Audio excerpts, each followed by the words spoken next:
Bonjour Emmanuel Cuny. Bonjour Alexis, bonjour à tous. Vous nous emmenez ce matin en Arabie Saoudite, la richissime Arabie Saoudite. Et pourtant, c'est à peine croyable, mais le pays prévoit pour l'année prochaine un déficit budgétaire record.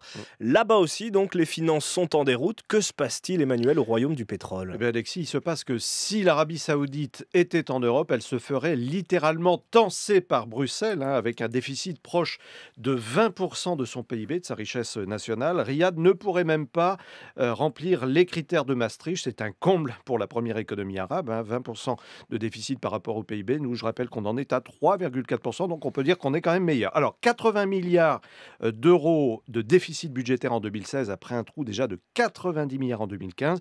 C'est simple, ce n'est pas nouveau et ça va durer, selon les experts, encore quelques mois, voire quelques années. L'or noir ne fait plus recette. Mais c'est vraiment la seule explication, cette baisse mondiale des prix du pétrole ? Écoutez, essentiel, oui. Depuis la mi-2014, les prix du pétrole ont perdu plus de 60% de leur valeur. Donc pour l'Arabie Saoudite, c'est énorme. Alors certes, Riyad dispose encore de réserves de change importantes. Il y a environ dans les caisses de la Banque centrale quelques 290 milliards de dollars, 260 milliards d'euros. Mais cette manne fond comme neige au soleil. L'Arabie Saoudite est un État-providence, c'est-à-dire qu'il subventionne beaucoup son économie. Et puis, ses sujets, 95% des employés sont fonctionnaires là-bas. Et puis, il y a le contexte international aussi qui impose sécurité et défense. Les dépenses militaires sont le premier poste budgétaire en Arabie Saoudite, 52 milliards d'euros, c'est environ un quart du budget du royaume. Alors concrètement, quelles conséquences attendues maintenant pour les 30 millions de Saoudiens ? Écoutez, pas de secret, la pétromonarchie va devoir faire des économies, elle a déjà commencé d'ailleurs, et comble du paradoxe au pays de l'or noir,